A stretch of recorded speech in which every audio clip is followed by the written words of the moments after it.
भगिनींसाठी अतिशय ऐतिहासिक विभाग आपल्याकडे आहे। संपूर्ण महाराष्ट्रातल्या या माता भगिनींना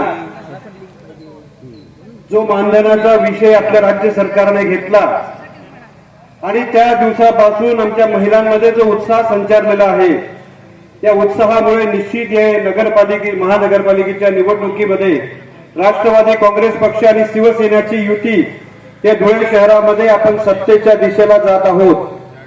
अतिशय उत्साहपूर्वक वातावरणामध्ये धुळे शहरामधलं वातावरण खूप लवकर बदललं, कारण या धुळे शहरामध्ये भारतीय जनता पार्टीच्या माध्यमातून दादागिरी आणि दहशत करून या शहरामध्ये गुंडांचं राज्य यावं म्हणून सातत्यानं मंत्री महोदय असतील, पालकमंत्री असतील, स्थानिक आमदार महोदय असतील, यांच्याकडून सातत्यानं लोकशाहीचा पर्व, लोकशाहीचा उत्सव जो निवडणुकीच्या माध्यमातून आपण लोकांसमोर जातो।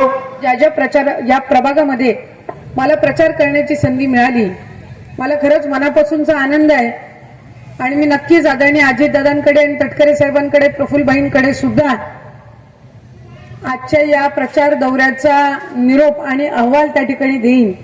राष्ट्रवादी काँग्रेस पक्ष आणि शिवसेना यांच्या सर्व उमेदवारांना जो प्रतिसाद त्या निमित्ताने मिळत आहे, हा पक्ष म्हणून आम्हाला सुद्धा आणि एक कार्यकर्ता म्हणून सुद्धा समाधान देणार आहे। कारण महानगरपालिकेची निवडणूक ही अतिशय महत्वाची आहे।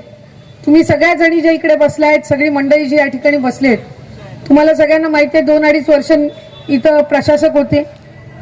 जवळपास 7-8 वर्षाच्या कालावधीनंतर आपण पुन्हा एकदा नगरसेवक नगरसेविकासाठी मतदान करणार आहोत। मधल्या कालावधीमध्ये आपण लोकसभेसाठी आणि विधानसभेसाठी मतदान केलं, पण बऱ्याचशा कालावधीनंतर आपल्याला आपल्या हक्काचा नगरसेवक आणि नगरसेविका निवडून द्यायची संधी मिळालेली आहे।